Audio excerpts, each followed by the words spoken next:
report provides no evidence the failure of SVB or Signature Bank were the result of relaxed regulations. I believe it necessary to reiterate how important it is that this committee receives the information that has been requested and the information we will be requesting moving forward. The American people deserve answers. We should not allow history to be rewritten, and I welcome the FDIC and the Federal Reserve to appear at future subcommittee hearings to further answer our questions. I'm committed to making sure this subcommittee doesn't just draw conclusions, but bases its findings on evidence. That is what oversight is, and as chairman, that's my commitment to our members. So I look forward to hearing from Director Clements, and I yield back the balance of my time. And with that, the chair now recognizes the ranking member of the subcommittee, the gentleman from Texas, Mr. Green, for 5 minutes. Thank you, Mr. Chairman. Mr. Chairman, I commend the prompt response of President Biden, Ranking Member Waters, and federal regulators to the failures of Silicon Valley Bank and Signature Bank. This collective judicious response, led by President Biden, prevented extensive contagion, protected depositors, preserved the integrity of our banking system, among many other things. The rapid collapse of these banks revealed how quickly bank runs can occur in our increasingly connected world. Although fingers will be pointed at technology, President Biden and regulators as factors in the failure of Silicon Valley Bank and Signature Bank, they were not, N-O-T, not the root cause of banks' failures. The focus of today's hearing should be the mismanagement of these banks by their executives in the years leading up to the collapse, in tandem with the Trump-era deregulation that enabled this mismanagement to fester. Both Silicon Valley Bank and Signature Bank experienced outsized growth between 2018 and 2022. Signature Bank grew from approximately $47 billion in total assets in 2018 to $110 billion in 2022. Silicon Valley Bank increased from $56 billion to $209 billion over that same period of time. Mr. Chairman, some things bear repeating. Silicon Valley Bank increased from $56 billion to $209 billion over that same period of time. This outsized growth in assets was fueled by more than 70% uninsured deposits at both banks, far higher than the median of 32% for comparable banks. The executives at both banks knew or should have known, they knew or should have known that their risk management practices had to be strengthened appropriately as they grew exponentially. Adding insult to injury, Mr. Chairman, Silicon Valley Bank irresponsibly operated without a chief risk officer from April until December of 2022. Is it a coincidence, I ask, that these banks grew rapidly beginning in 2018 and failed to adequately manage their risk around the same time that former President Trump signed S-2155, his bank deregulation bill, into law? S-2155 diminished regulatory standards on these mid-sized banks, resulting in much less enforcement security. Friends, blaming President Biden and regulators won't reinstate stronger regulations on mid-sized banks or promulgate needed legislation to enable lawful clawback of ill-gotten mismanagement executive compensation. Only legislation can do this. I want to thank you for the time, and I want to ask the ranking member of the full committee if she desires time. Thank you very much, Mr. I yield Green. to the ranking member. The gentleman yields. I thank the GAO for the preliminary review it issued At my and Chair McHenry's request, on the failure of Silicon Valley and Signature banks, the GAO has clearly described how the FDIC and the Fed repeatedly informed these banks as early as 2018 about deficiencies in their liquidity and risk management. Instead of taking action, these banks ignored the warnings. Let me be clear. Regulators need to be more aggressive, something I've long been demanding with regard to repeated abuses at Wells Fargo. However, it was the responsibility of the banks, first and foremost, to swiftly and thoroughly correct the deficiencies that were flagged by regulators. We now need to hold banks and their executives accountable, reverse Trump-era deregulation, enhance supervision of banks, and reform deposit insurance. Thank you, and I yield back. The gentleman yields back.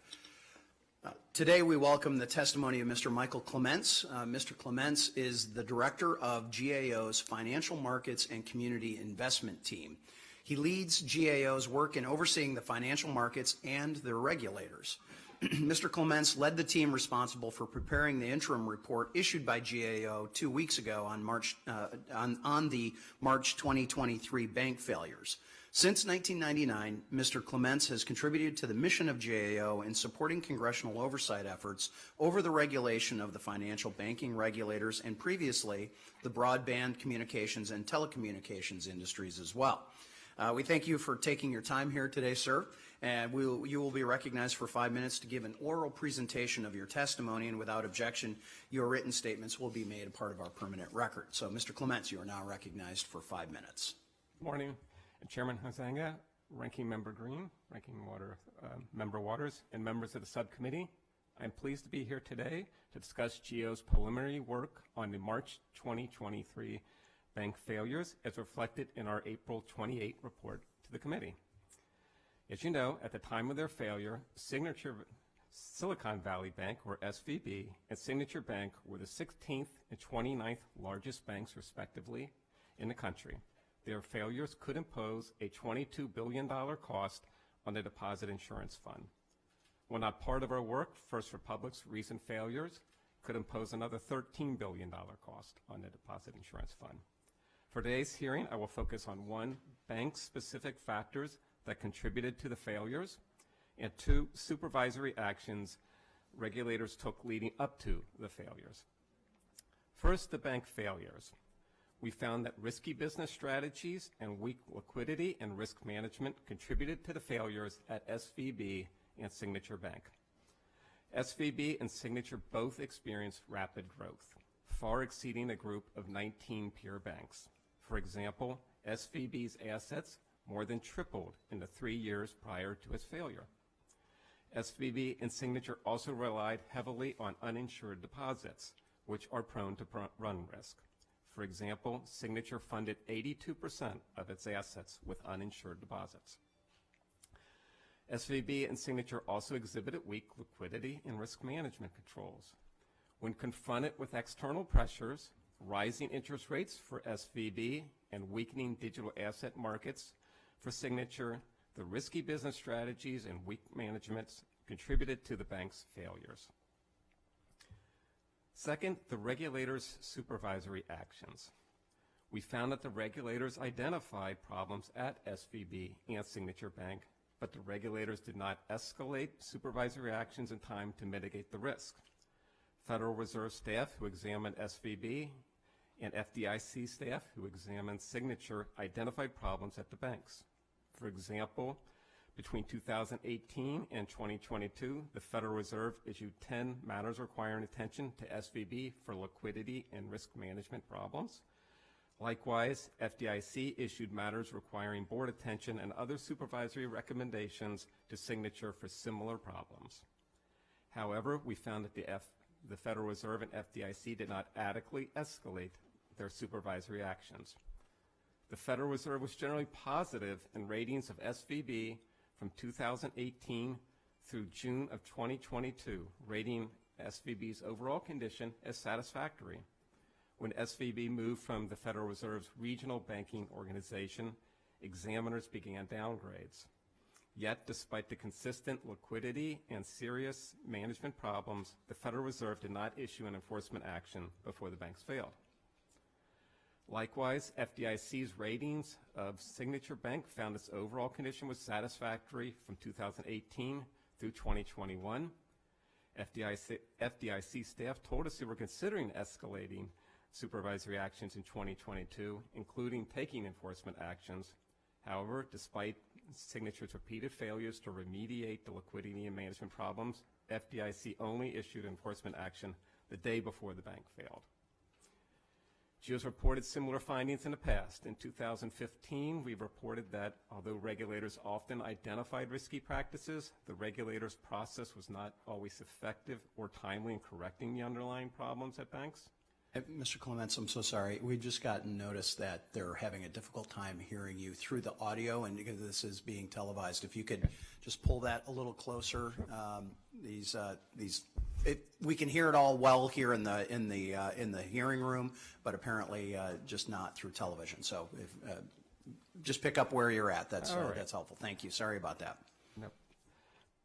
So in 2011, following the financial crisis, we recommended that the regulators consider adding non-capital triggers to the prompt corrective action framework to help give more advanced notice of deteriorating conditions. And in 1991, following the savings and loan crisis, we found that regulators did not always use the most forceful actions available to them to correct unsafe and unsound practices. We continue to believe taking early action would give regulators and banks more time to address deteriorating conditions. Chairman Huizenga, Ranking Member Green, and members of the subcommittee, this completes my prepared statement. I'd be happy to respond to any questions you may have. Thank you, Mr. Clements. We appreciate that, and we will turn now to member questions, and the chair recognizes himself for 5 minutes for questioning. Again, Mr. Clements, thank you for testifying before our subcommittee today here. The work you and your team have done to complete the preliminary report so quickly is much appreciated. Your report is the only impartial review, frankly, conducted on these bank failures, in my estimation. And I'd like to start by setting the stage a little bit, starting with how the preliminary review was conducted. I understand that you conducted interviews with staff from the Federal Reserve, FDIC, and Treasury. Can you talk to us about how those witnesses were identified for you to interview? Did you do that on your own, or how did that work? The standard, we had one meeting with each of those entities. Our standard practice is to send our list of questions over to the agencies, and then the agencies will identify staff who are best positioned to answer those questions. Typically in follow-up work, which we do tend to complete with this, we'll be more specific in asking for particular individuals to speak with. So in the case of the Federal Reserve, we met with board staff in the Supervision and Regulation Division, and also with staff from the Federal Reserve Bank of San Francisco. And then did you feel like you had full access to agency staff? Were you able to do follow-up with those folks as they were getting back with some of these answers? You said you had passed those questions along. They self-identified who would be best to answer those. Were you able to interview those folks and do some follow-up? At this point, we just had the one meeting with the three agencies. Again, moving forward, we will have further meetings with them. Okay. So were they in person? They were not. They were virtual. They were virtual, so they were not in. Okay. And then do you know that the interviews that you conducted, were there multiple people on at the same time, or was it with one individual? These were hour-long meetings with the entire staff that the agency had identified for us. Okay, so it was kind of a whirlwind. You had everybody on the screen doing this Zoom? It's what we refer to as an entrance conference. I'm sorry, a what conference? An entrance conference. It's our preliminary initial meeting with the agencies to go over what our work is going to be and some preliminary questions that we have for them. So in other words, you were planning on doing follow-up? We do plan additional work once we move beyond getting the April 28th report out. Preliminary report, okay. And did you feel like the regulators provided you with access to all of the documents and the material facts that you had requested in a timely manner? What was the turnaround time from these requests that you sent in to when you were actually doing these Zoom interviews? The agencies were responsive in getting us the desired information. We had requested a variety of supervisory information, scoping memos, schedules, records of exams, supervisory letters. We received all those, I would say, within probably 3 or 4 days. I know the Fed staff was working over the weekend to get us that information. So we actually did appreciate the timeliness for this engagement. I think they recognize the importance of this work. I'm glad to hear they're responsive to somebody in this, because we've got a number of letters that have been out that are lacking that response, frankly. So now I'd like to pivot and ask about something specific in your report, or rather something that was maybe not in your report. GAO is in a position to provide sort of a unique historical perspective on bank failures with other economic events from the past, because you have done some of these reports in the past, correct, on previous challenges? That's correct. We go back to 1991. I think 89 might have been our first work looking at the savings and loan and community bank challenges. Savings and loan failures that were then. All right. In contrast to the GAO report, the report issued by the Federal Reserve partially blames the failure by Fed examiners not escalating SVB's liquidity and interest rate risk concerns quickly on, quote, and these are your words, a shift in their words, a shift in culture and expectations that changed how supervision was executed, close quote. From what you saw, was a culture shift referenced in any discussions that you had with the Fed staff or any of the documents that you reviewed over the course of compiling your initial report? Yeah, I have no basis to say whether there was a culture shift one way or the other. Again, we had the single meeting with the Fed. The issue of culture wasn't brought up. In fairness, we didn't ask it, but they did not bring it up either. Okay, but it features prominently in their report that there was this culture shift. It seems a little odd to me that they would not have brought that up in your investigation. All right, to your knowledge, was a culture shift mentioned in any past GAO work on similar bank supervision issues in 1991 or 2011 or 2015 or 2019 when you've done some of these other reports?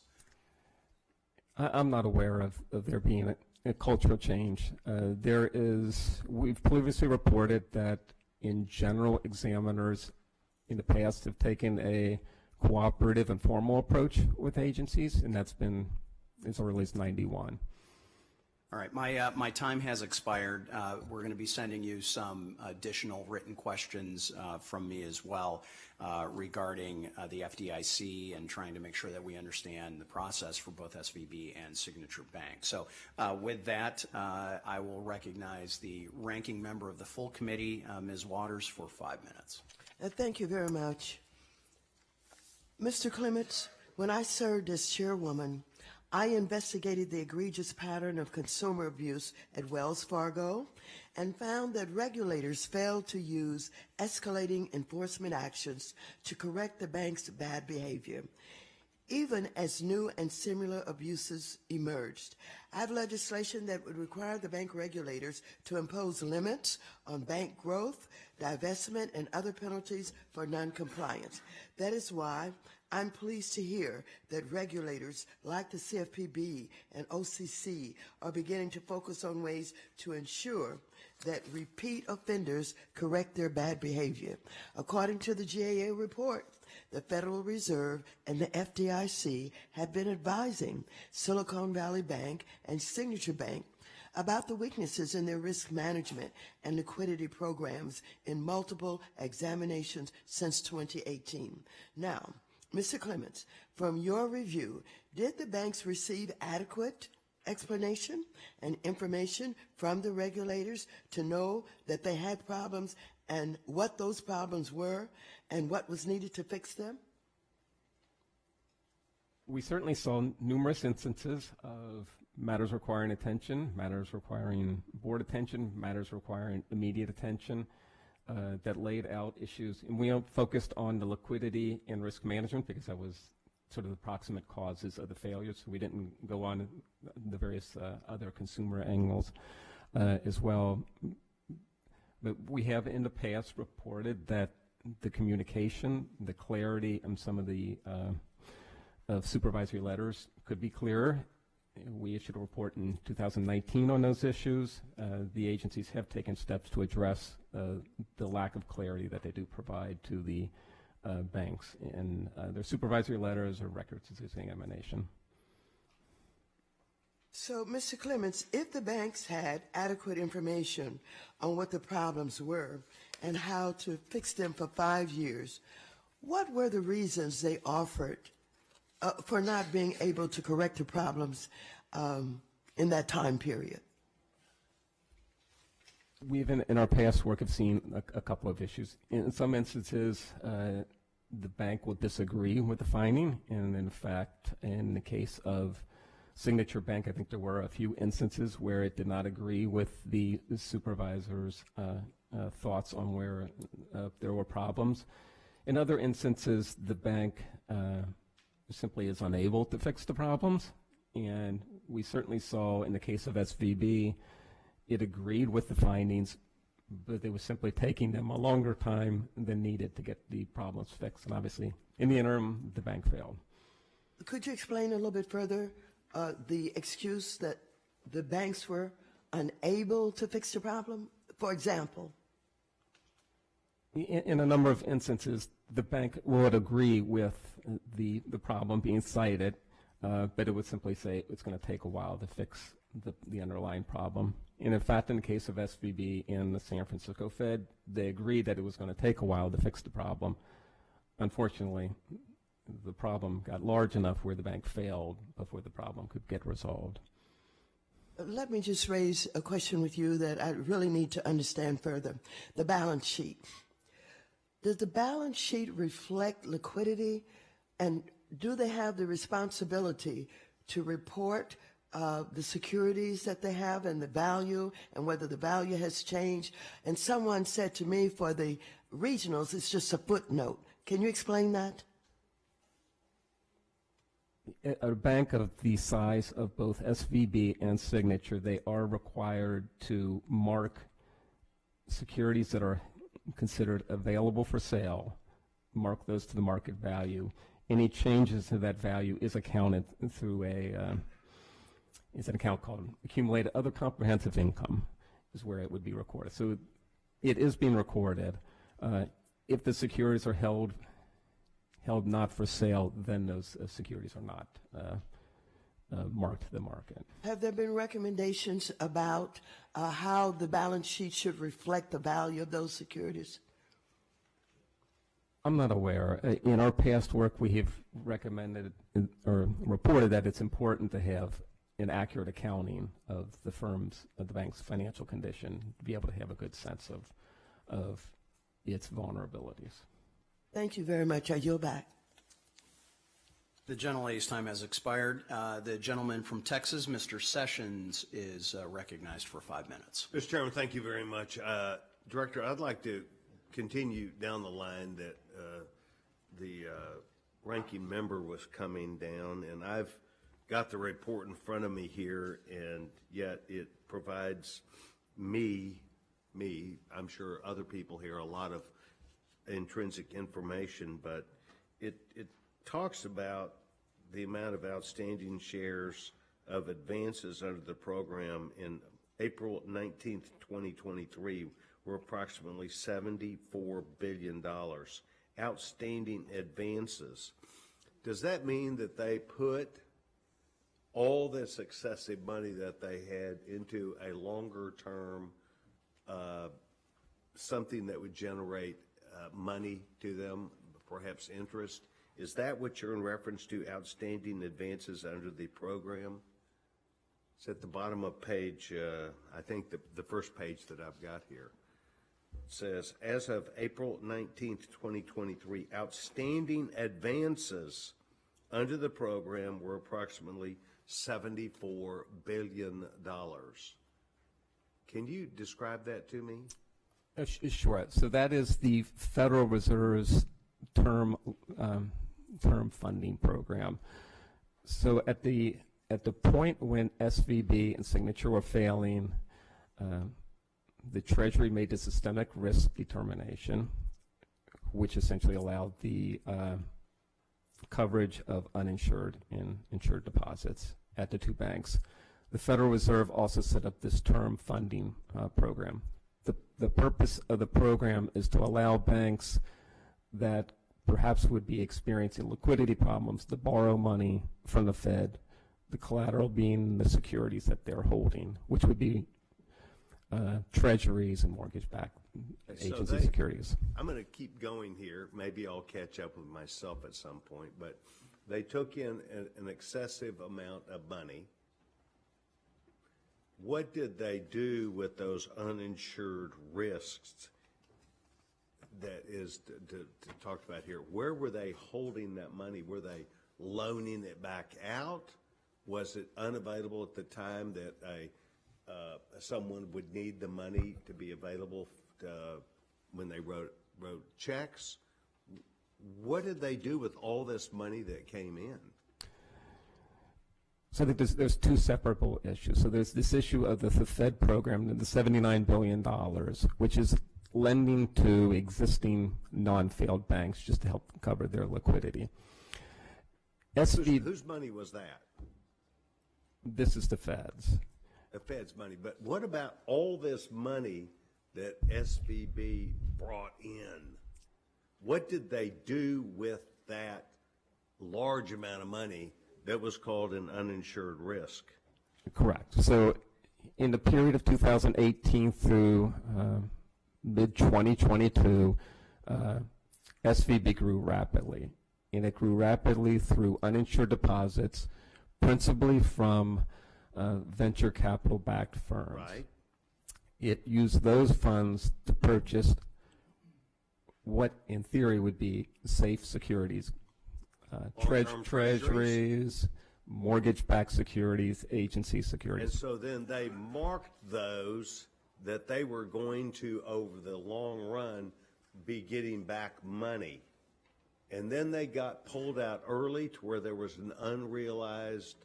There was an, correct. So they held those securities. Unfortunately, they had invested in longer-term securities, hadn't hedged the securities, and when the interest rates started going up, the value of those securities dropped. About the same time in the venture capital tech industry, they started pulling their deposits because they were no longer getting a bunch of funding. The deposit, they maybe pulled them out. The deposit base started falling. The bank eventually needed to start selling those securities. Right. And it was selling them at a loss at some point. And depositors and other investors got spooked. Of what it would have expected to have received. Correct. Are you saying they lost money or did not realize what they thought they were going to get, and so they booked it as a loss? They lost money because the value of the securities had dropped as the interest rates were increasing. Money. Yes. Okay. I'm clear. This is what I thought coming into this, but I did not understand that most of this, and we at my time, Chairman. Okay. It is. You can complete your thought. Well, my point We'll is. have a light gavel today.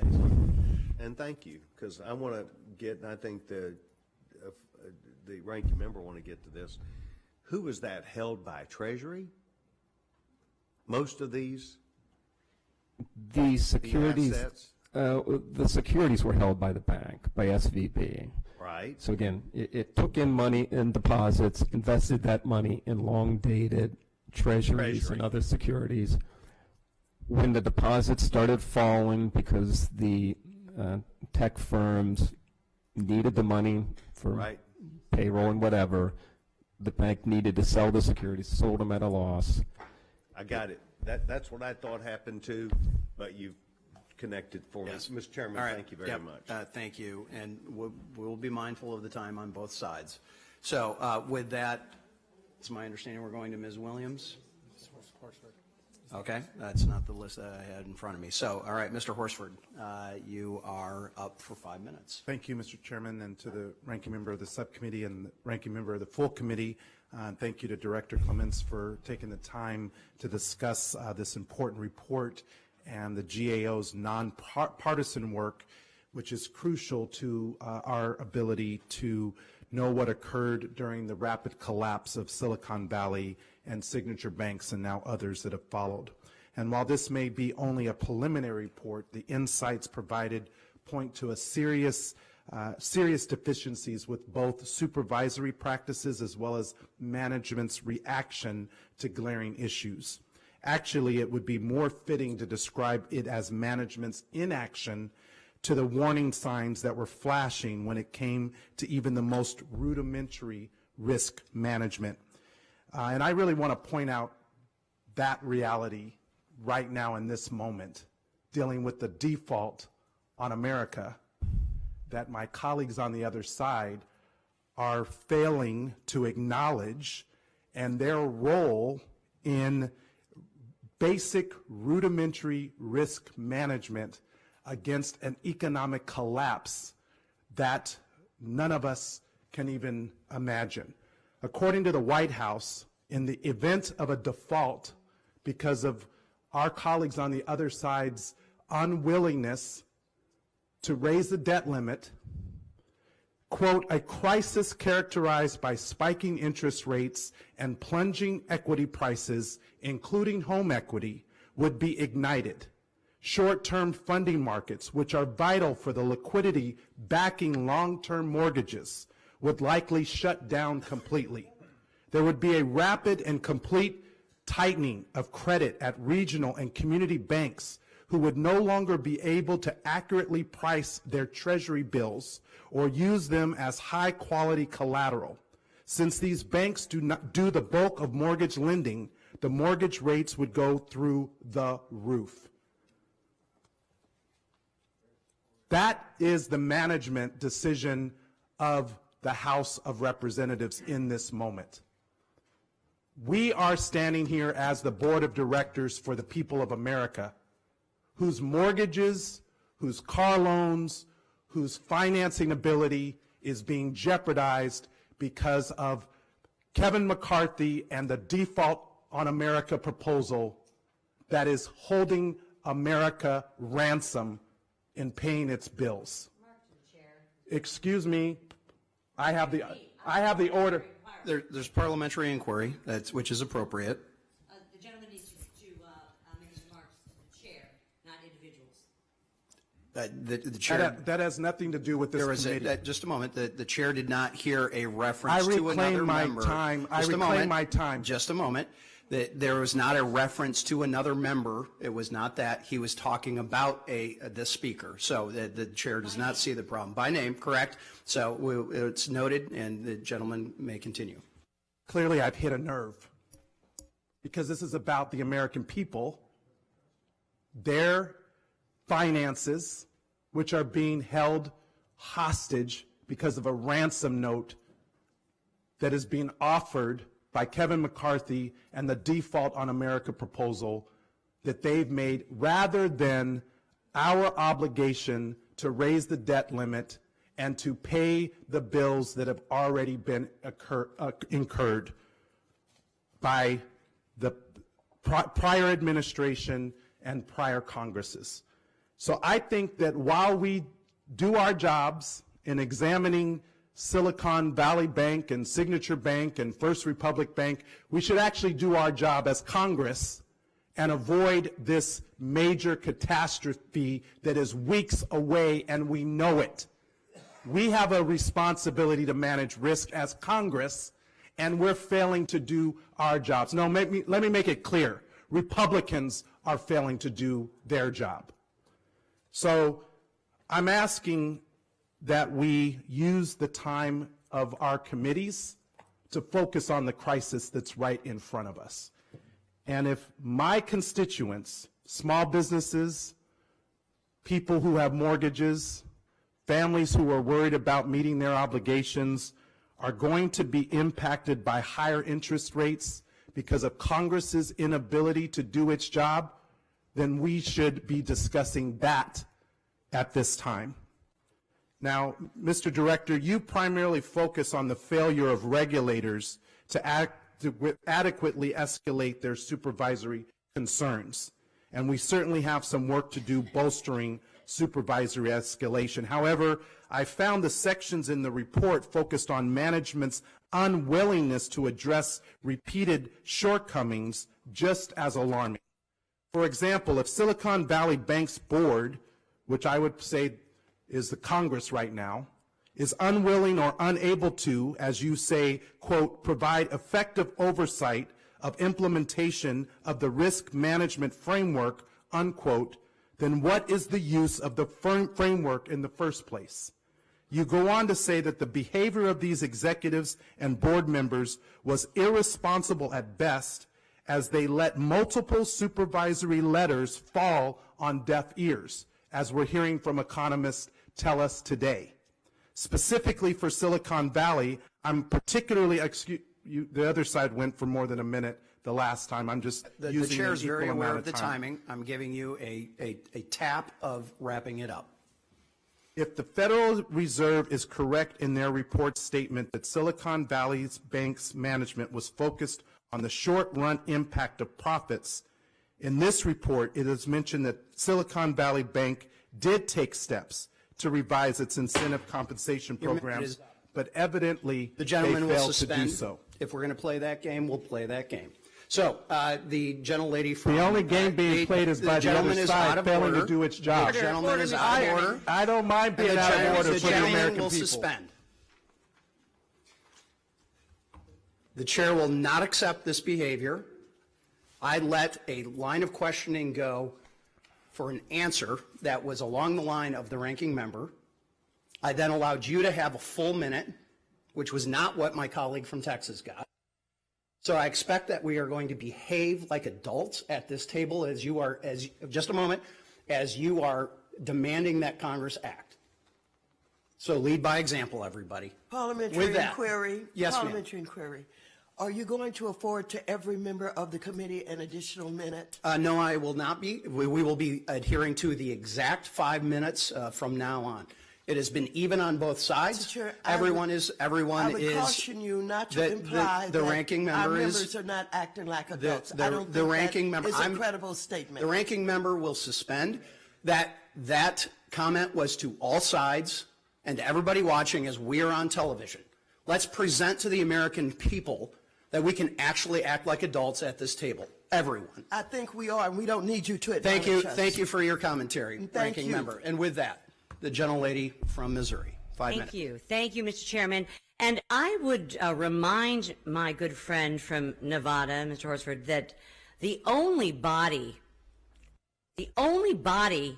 in Congress or the administration that has passed a debt ceiling are the Republicans in the United States House of Representatives weeks ago. We have waited over 100 days to hear from the White House regarding the very important issue of the debt limit and reining in out of control spending, which frankly has driven inflation, which drove interest rates, that drove us to some of the banking volatility that we're seeing currently right now. So I would remind us all once again that it is Republican House that passed a debt ceiling. Thank you very much. Now, Mr. Clements, I want to thank you for appearing before us today, and certainly for GAO's very quick work in preparing this thorough and independent report on the March 2023 bank failures.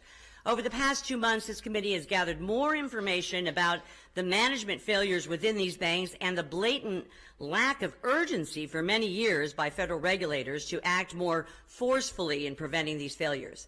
I am committed to investigating and holding accountable those who were asleep at the wheel once again and allowed these preventable failures to occur. Mr. Clements, on page 23 of your report, you note that the Federal Reserve Bank of San Francisco did not recommend the issuance of a single enforcement action against SVB despite the bank's serious liquidity and management issues.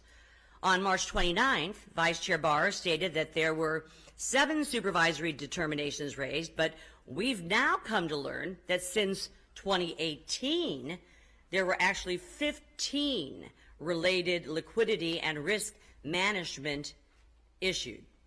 After 15 MRAs and MRIAs, matters requiring attention and matters requiring immediate attention have been issued, did you agree that escalating supervisory actions should have happened sooner, sir? Yes. Thank you. What is the GAO's perspective when it comes to this slow-to-act pattern we're seeing from federal regulators? Again, this has been a pattern going back to 91. Following the financial crisis in 2011, we had similar findings. We have in the past have recommended trigger mechanisms. For example, if a particular measure is hit, or if there's multiple instances of not resolving a problem, that would force an escalation. Enforcement must happen after so many citations have been given out year after year after year after year. What, Mr. Clements, in your work, did the GAO see a notable shift in how SVB was supervised, particularly as it rapidly grew in size from a bank of approximately $71 billion in assets in 2019 to over $200 billion in 2022? What were those differences? There was a shift. So under $100 billion, SVB was overseen by the regional bank organization at the Fed. Once it passed over that threshold, then it moved to the large and foreign bank organization. At that point, the number of examiners expanded rapidly. I think it got up to around 20 examiners looking at the bank, doing very targeted exams. But these liquidity and risk management citations that were issued went all the way back to 2018, sir. That is correct. Okay. In the report, the Fed cited that the pandemic as one of the factors explaining why the agency failed to properly supervise SVB. Yet, according to the Fed's November 2020 Supervision and Regulation Report, and I quote, reduced examination activity only lasted for 3 months, from late March to mid-June, with the greatest reduction occurring at the smallest banks. Do you think the 3-month pause was a significant contributor to the Fed's challenges in escalating SVB's known supervisory issues? I think the pause is separable from the decision to escalate. There were a number of warning signs along the way. Clearly, there was the combination of the pandemic and their switch between regulatory divisions caused. 3 months only, and mainly the smallest banks. I have a couple more questions, Mr. Clement, but I'm going to adhere to the clock and decorum, and I will yield back the rest of my time, Mr. Chairman, and I thank you. Gentlelady yields back. The gentlewoman from Georgia, Ms. Williams, is recognized for 5 minutes. Thank you, Mr. Chairman.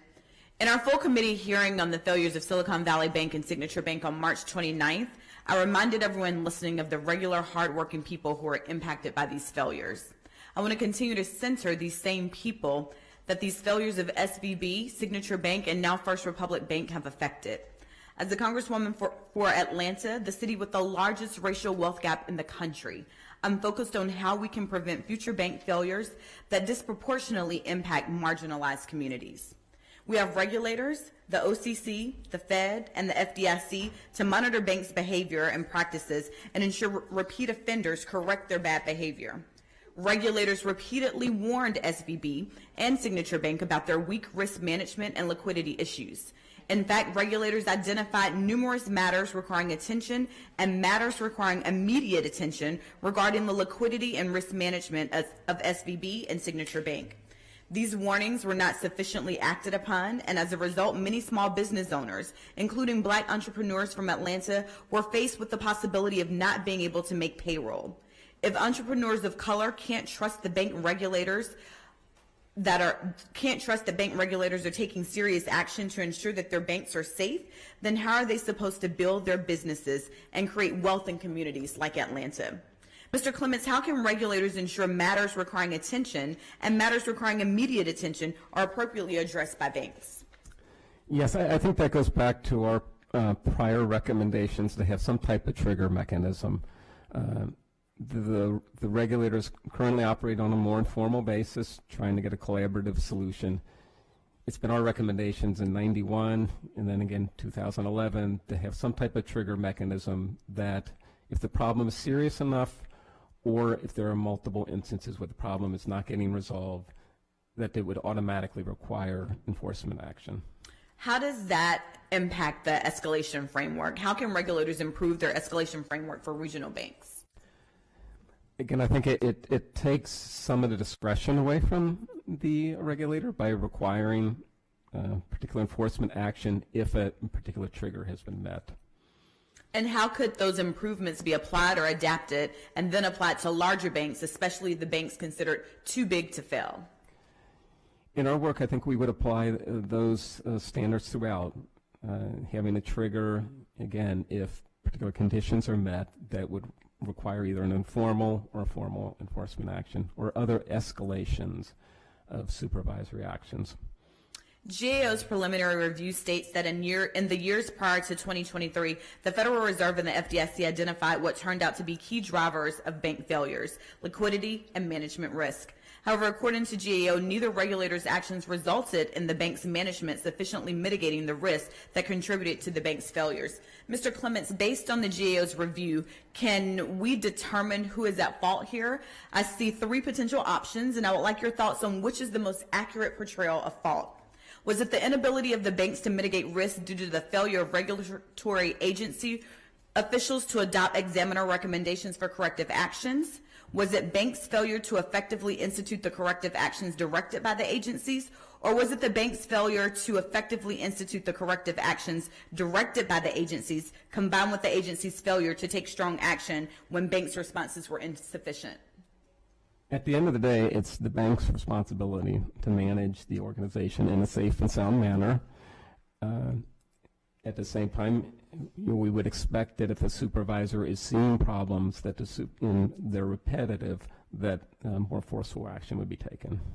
So as we sit here less than 2 weeks after the failure of the First Republic Bank and 2 months after the failures of SVB and Signature, the second, third, and fourth largest bank failures in the country's history, I'm concerned about the possibility of yet another bank failure that would impact my constituents, one that could have even more disastrous effects. I would like you to speak to what Congress should take away from the GAO preliminary report. At the end of the day, it's banks' responsibility to manage the organization. However, we think if there are repeated problems or serious problems that the regulators need to take more forceful and early action before the problems become too large to get resolved. And in fact, when we were talking with the San Francisco Fed officials, and they described the liquidity at SVB, and they said it was going to take a while for SVB to fix the problem because it was so big. The natural question you ask yourself is, why did it become so big? Mr. Chairman, my time has expired, but I have many more questions that I would like to submit to you later to get answers with. The gentlelady is allowed to do so. With that, the gentleman from Tennessee, the vice chair of this subcommittee, Mr. Rose, is recognized for 5 minutes. Thank you, Chairman and Ranking Member Green, for holding this hearing, and obviously an important topic. I want to dive right in. Director Clements, and am I saying that right? That's correct. Okay. In response to a question from Chairman Huizinga earlier, you mentioned that there were multiple people in the interviews between the GAO, the FDIC, and Fed staff. Director Clements, were staff conferring with counsel during these interviews? There's traditionally the agencies would have their general counsel office there. So they were conferring during these particular interviews? The staff spoke freely to us, but it is fairly common for somebody from the legal division to be present at these meetings. All right, thank you. Derek, not simply these meetings, but in general.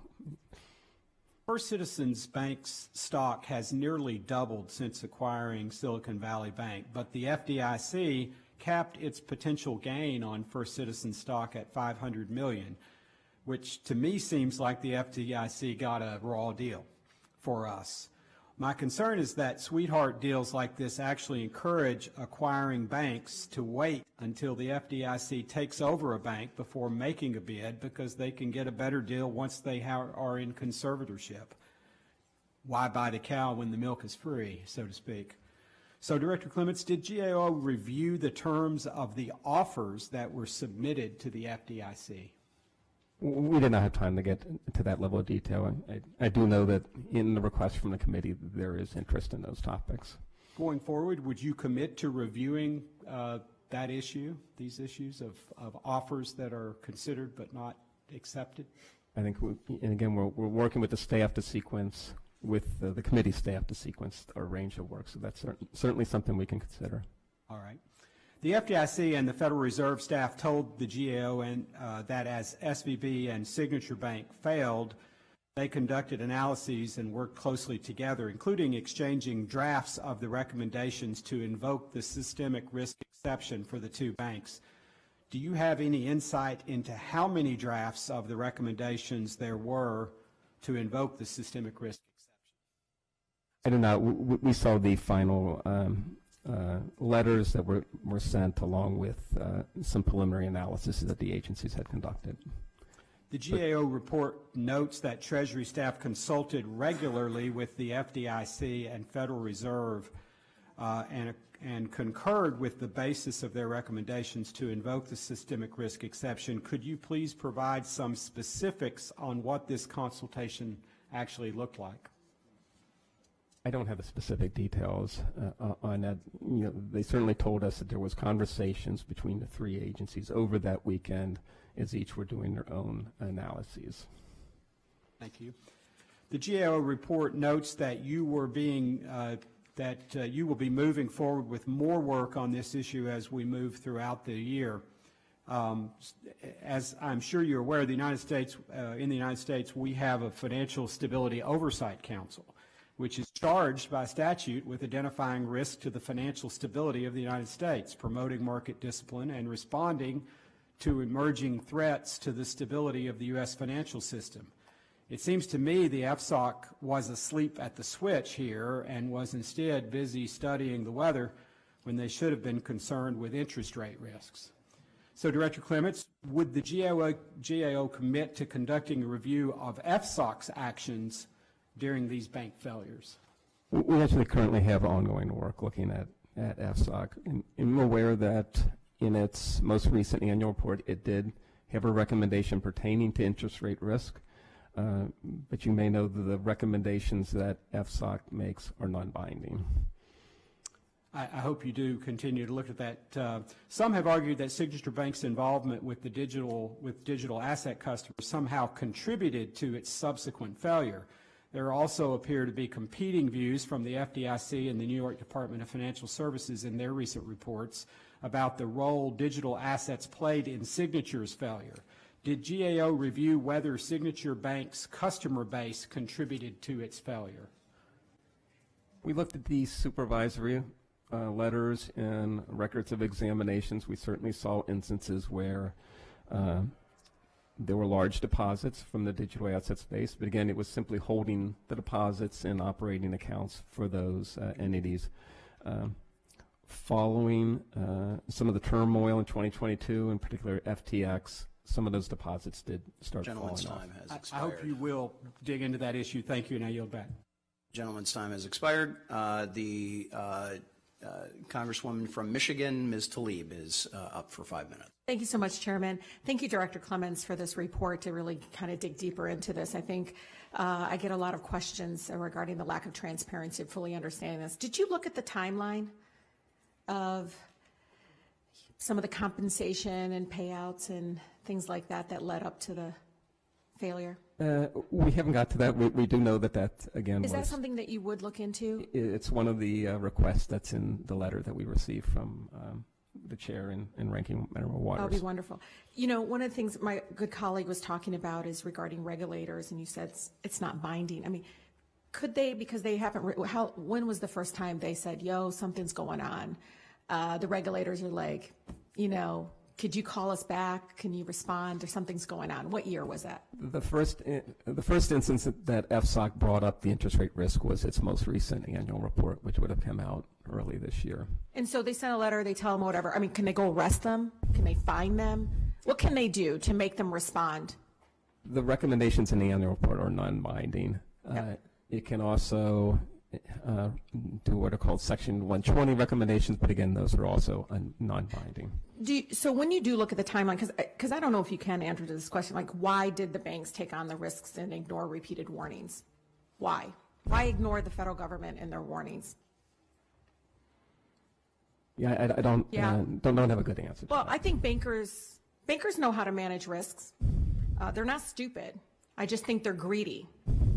And so, senior employees promoted unsound practices, ignored risks because they stood to benefit from it. Look at the timeline, Director, when you do this next follow-up report. SVB offered some of the most generous compensation packages around. Look at it. Compare it to other banks. In 2022, the CEO, Greg Becker's salary is roughly $1 million, but he enjoyed over $5 million in stock awards last year and $2 million in stock options. Becker also earned over $6 million since 2020 from an incentive compensation plan on SVB's net income, even when the warnings were coming in. This helps explain to me why during 2022, SVB terminated close to $15 billion in interest rate swaps that hedge against the impact of rising rates. The same bank started in 2023 almost completely unhinged because for senior employees, higher net income meant higher compensation, correct? I'm not familiar with their arrangements. Again, that'd be something we can look at. You need to look at how the timeline is critically important because you can see how it led up, but they still got benefits. They still won, even though, again, this is impacting now other banks and really people to payroll, small businesses, and so forth. Last year, the Signature Bank CEO, Joe, is it DiPaolo, is that how you say it, received over $8 million in total compensation, Director Clements. I mean, Mr. Clements, do you think that compensation incentives contributed to the poor risk management by the banks? I don't have a basis at this point. I know you can't. I just really love to ask that question. I think in the report, one of the things in Dodd-Frank, and it's something that, our committee has been wonderfully educating me on, but the Section 956, it's been, 12 years, they haven't implemented it. Can you, as in your role, Director, look at the impact of not implementing the Section 956 of the Dodd-Frank Act? We can certainly take a look at this. Yeah, I mean, this is really important because we need teeth. We need enforcement. We need to be able to claw back. We need to be able to, again, hold them accountable because they're just not going to respond. There's nothing we can do. I mean, they're just going to ignore us so they can set it up so they can benefit from it over and over again. One of the things that I think, American people do fully understand is, we as a role of oversight is that we can call it out and do, basically expose the greed, but unless we give the authority and kind of the force and the binding force for our regulators to do something about it when folks unrespond, other banks are going to do the same. They're just not going to respond to us. They're just going to continue doing this, kind of really crooked, very criminal-like actually, set up so they can benefit and get more compensation. My God, they sold the stock when they knew it was false. I mean, they knew and never informed it. To pick up the phone and tell us, hey, sorry, tomorrow we're closing shop? Is that on? Why isn't anybody more mad at the banks? They literally just ignored the American people when they ignored the regulators. Thank you. Penalty's time has expired. The gentleman from Pennsylvania, Mr. Muser, is recognized for 5 minutes. Thank you, Mr. Chairman.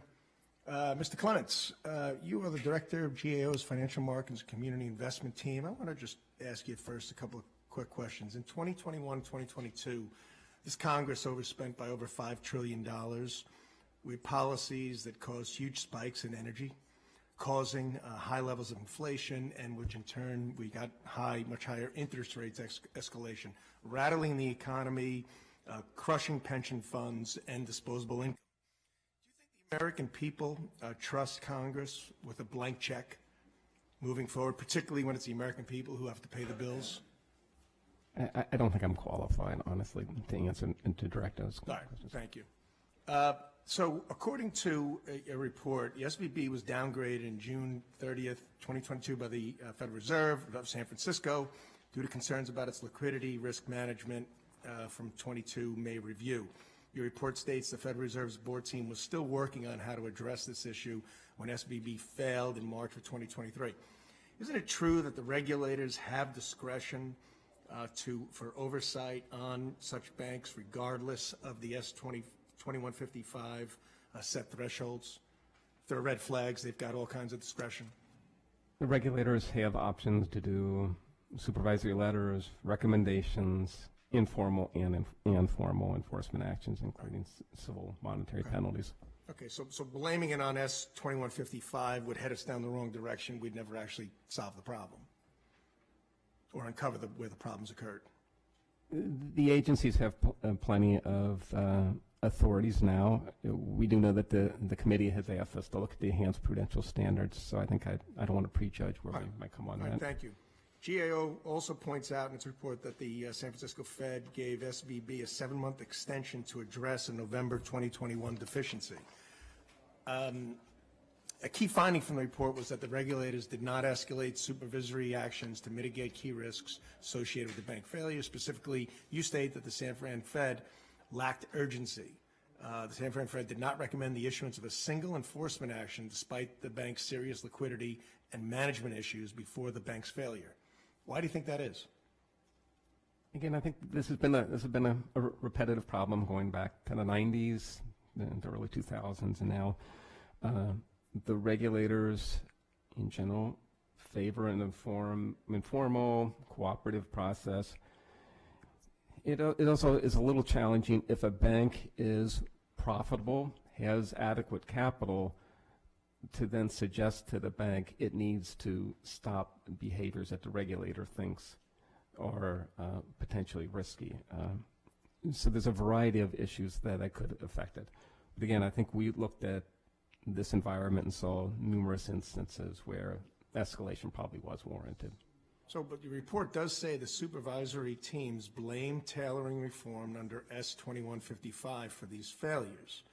We know that the Fed and the FDIC have discretion, regardless of those thresholds as earlier mentioned, to address, investigate, perceive potential or discovered problems. Why didn't they? And why would they blame on something that really didn't stand in the way in the first place? And I think it's this standard, what we've seen in the past, which is a hesitancy to take more aggressive actions. Okay. Let me ask you this. In general, do you think community banks are much better managed than these outliers that have failed? I don't think I have any basis to talk about the distinction between the banks. We can go back to the 90s, and it was a number of the smaller banks failed. No, I'm talking about now, and I believe they are, based upon my research and knowledge and discussions and financial discussions with community banks. You don't feel that the community banks would be better managed than these banks that have failed, SVB and First Republic and Signature? Well, in the case of the two banks, they're obviously better managed than the two that failed. What about regional banks? You think they're managed better? We've not done work for me to be able to opine on their management. Okay. Well, state of affairs then. Do you find it to be, these banks have been rattled by all of this bailout that occurred with SVB, and now community banks are concerned that they may bear the brunt in higher FDIC fees. So that's unnerving some of their depositors. Do you think that's undue, unnecessary, or what's your thought? Clements' time has expired. I yield back, Mr. Chairman. Thank you. And you'll be able to answer that question in writing. With that, the Congresswoman from Texas, Ms. Garcia, is recognized for 5 minutes. Thank you, Mr. Chairman, and thank you, Mr. Clements, for being here with us today. I wanted to also lay out a few facts before I begin. And the first one is that the President has lowered the deficit by $1.7 trillion, $1.7 trillion in his first 2 years in office. So we really, when we talk about the debt ceiling and we look at everything, we really need to get some facts out.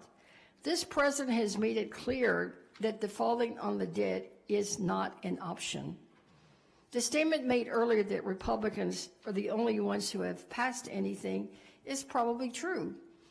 But what's not said is that it's not a clean debt ceiling raising. It comes with cuts that are so deep that they would impact Social Security, they would impact Medicaid, it would impact our veterans, teachers, it would create more job losses. So that's the reason many of us cannot support that. Always there has been a raise of the debt ceiling, hundreds of times. In fact, every year since World War II, it's been raised. Only because it's this president and this year do we see so many concerns about making cuts before or doing it together. We don't have any problems with making some cuts. They just should not be tied to raising of the debt ceiling. It should be a debt ceiling that's clean, one that has been done so many times before, including for the former twice impeached president. Many of the people talking about this issue now did that last time. So where were they then making some of these comments?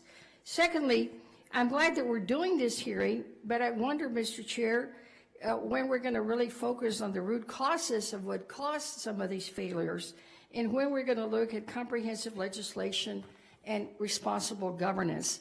Because as I've reviewed some of these items, it appears to me that I agree with others that have already said it here at the table, that this was about governance, it was about management, it was about failing to minimize risks.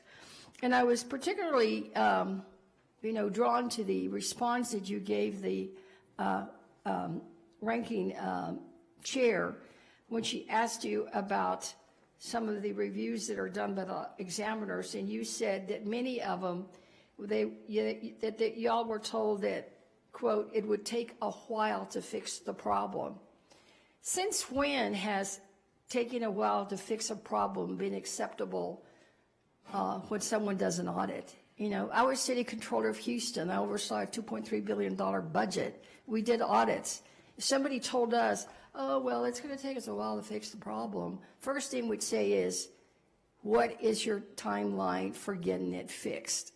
So did we see any of that, or did the examiners just kind of go like, oh, okay, fine, y'all fix it? Yes, so that occurred in the 2022 timeframe. As I think we mentioned in the report, starting in August, the San Francisco Fed and the Fed itself. But let's get to my question, sir. Were they given a timeline and when they needed to, submit a management response, take corrective action, we're going to be back, or examiners back, to make sure that they did what they promised to do, or was it just let go? In many instances, the supervisory letters did detail what needed to be done in the time frames, but again, for some of these larger issues, it appeared that the dates were allowed to slip. Things were allowed to slip. Well, then that is part of the root of the problem, isn't it? If things were allowed to slip. Can you give us an example of what was so major that they couldn't do immediately and take corrective action that would take time, quote unquote, to fix a problem? The concern was principally about the liquidity and its the governance of the liquidity and the liquidity controls at SVB. So they didn't have investment review committees or investment team that really looked at that? There were numerous failures in its internal liquidity stress testing, and the Fed was looking for solutions to those problems. Right. And let me ask you, because there's been a lot of focus on the federal examiners, what about the state examiners? What responsibility do they have in this whole scheme? There's a mix depending upon the signature and SVB are a little different because they're dealing with different states and how they manage that relationship. For the most part, the federal regulators were the ones in charge. Gentlelady's time has expired. The gentleman from Tennessee, Mr. Ogles, is recognized for 5 minutes. Thank you, Mr. Chairman. And if I may, I would like to correct the record. I think my colleague had inadvertently mischaracterized some things that were taking place. As far as the debt ceiling goes, there is no intent to impact Social Security or Medicare, and nor are we going to impact our veterans. In fact, if you go back to 2011, our current president, in his own words, stated that compromise was part of the process. In fact, said it was the normal political order of things to do so. So just for the record, Mr. Chairman, I did want to just set the record straight. I know we've talked a lot about this, and I don't want to beat a dead horse. And we do have the benefit of kind of after action or the rearview mirror approach. But as you look at some of the high marks, the satisfactory marks that were given to SVB, you mentioned the hesitancy and the difficulty it is for the regulator to step in, if you will. But in part, isn't that their job? It is the purpose of supervision and regulation to ensure that banks operate in a safe and sound manner. So as we look forward, and keep in mind that the small and mid-sized banks, there's roughly 4,700 doing it right. So we don't want to target an industry because of a few bad actors.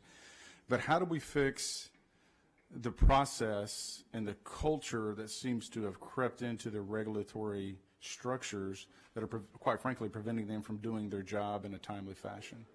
And I think that's where we think triggers come into play, that if a particular measure exceeds a threshold, or in these cases where there's been MRIs, MRBAs in multiple times, that triggers inaction, that the regulator would then be required to take action rather than continuing to wait and trying to work through a problem.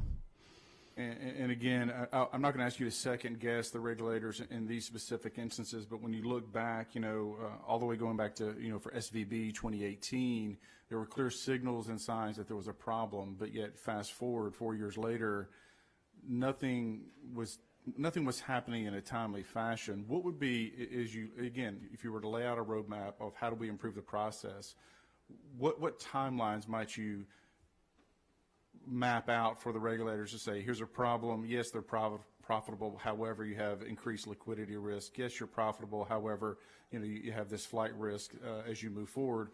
What would you see those triggers looking like? In the past, we've recommended that the regulators and industry work together to find out what would be the best practices to ensure that there's adequate action.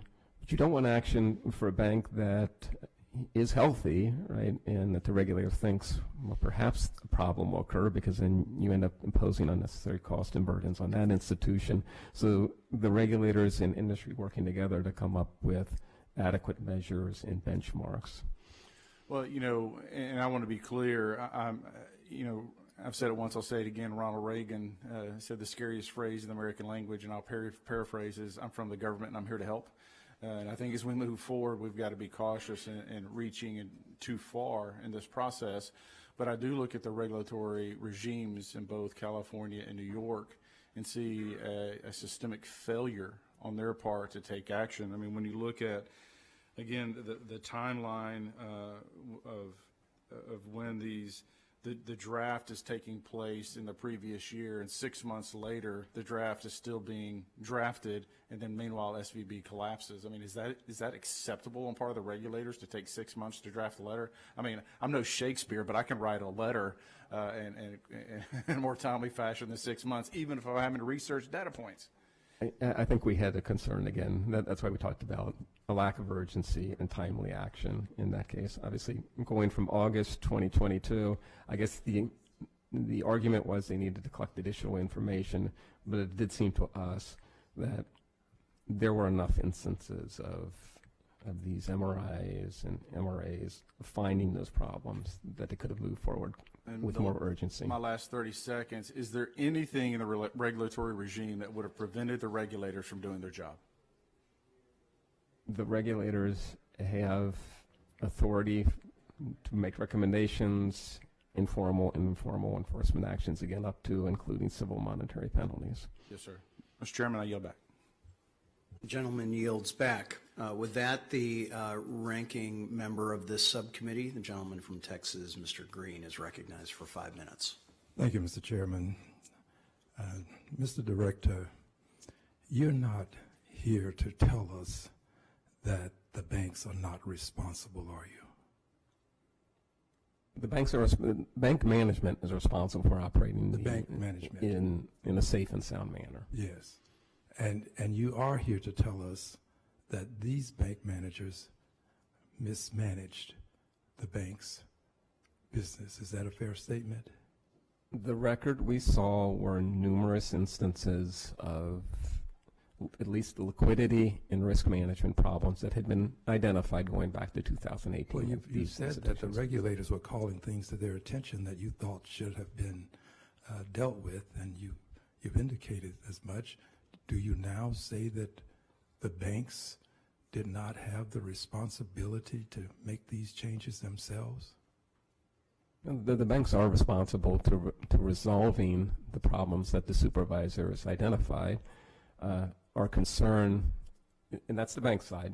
The supervisory concern is well, we're talking when nothing about, happens. Excuse me, let's talk about the bank side for just a moment, if you would, please. You also have indicated that the agency has plenty of authority, and then you went on to say, but you didn't want to prejudge. You'd like to have an opportunity to review. Is that a fair statement? Correct. Excuse me if I may. I just needed to know if that was a fair statement. Now, knowing this, that it doesn't have, that it has plenty of authority, you're not saying that they have enough authority, are you? Because enough would mean that you wouldn't have the time to review. The committee's request is for us to look at enhanced prudential standards, and we intend to do that. Well, are you saying that the regulators have enough authority and that nothing more should be done? I'm not in a position right now to judge whether. So you're they not have enough. saying that, are you? You're not saying, are you saying that? I'm saying they have authorities. They have authority, but you're not saying they have enough authority, are you? I think we would need to do additional work in that space. So to determine. Correct. So today you're not saying they have enough authority, are you? We're saying they have authorities. We need to. But they don't have enough. We need to conduct. You don't additional know work. that they have enough. I can't at this point say that they have enough. Oh, that's fair enough. You can't at this point say that they have enough. And it's important for you to say this, Mr. Director, because the other side is making the case for enough authority. They're making the case for the status quo. They're making the case for banks to be able to do what Silicon Valley did. We're making the case for doing something that can have an impact on the people who have the responsibility to manage the depositors' money. They're not. Now, Mr. Director, is it true that the stress test can have an impact on the decisions that regulators make? Once they review it, if it's an adverse conclusion, can it have an impact on their decisions? It is a factor in the supervision of organizations. So it can have an impact on what they think, can it not? Are you shy about saying that an adverse stress test will have an impact on the decisions of regulators, Mr. Director? The supervisory tests are an important element. I understand, but let's talk about the stress test. Correct. Yes. Okay. Thank you. And the stress test wasn't scheduled until, because of changes, the stress test was scheduled for 2024 for Silicon Valley Bank. Let me use my last 48 seconds to say this.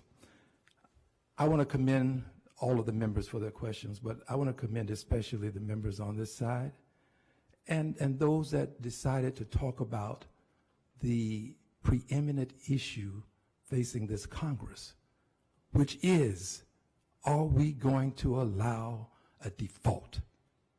I commend them for bringing it up. It's not unusual for us to bring up issues that relate to the business of the Congress, but not necessarily relate to the business of a given hearing. And I thank Mr. Horsford for what he did. He is upset because we may be facing a default that may cause a collapse of our economy. I yield back. Gentlemen's time has expired, and in accordance with committee rules, we do allow subcommittee members to waive on for questioning, and we will be doing so with a gentleman from Kentucky, Mr. Barr, who is also the chairman of the Subcommittee on Financial Institutions. So with that, the gentleman from Kentucky has 5 minutes. Mr. Chairman, thank you. Thanks for allowing me to waive on. I want to start off by thanking the GAO, Mr. Clements, and your team for putting out a timely, nonpartisan, apolitical report that is external to the self-assessments we've seen from the Fed and the FDIC that don't give a complete narrative. And I think Mr. Barr, Mr. Barr, sorry to interrupt, but if you would pull that closer.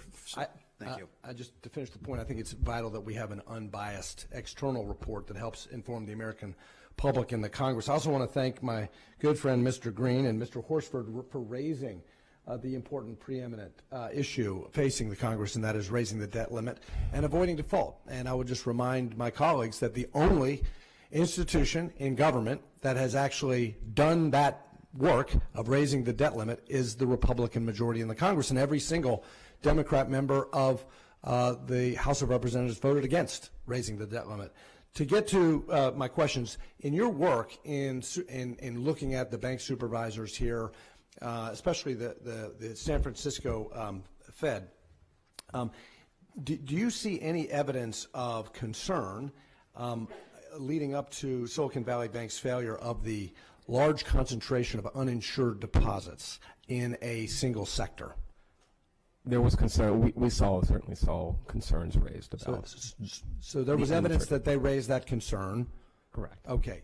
I believe the Fed report that I've reviewed, their self-assessment, they say in here that Silicon Valley Bank crossed the regional bank organization portfolio to the large but the large bank organization portfolio within the Federal Reserve structure in February of 2021. Is that correct?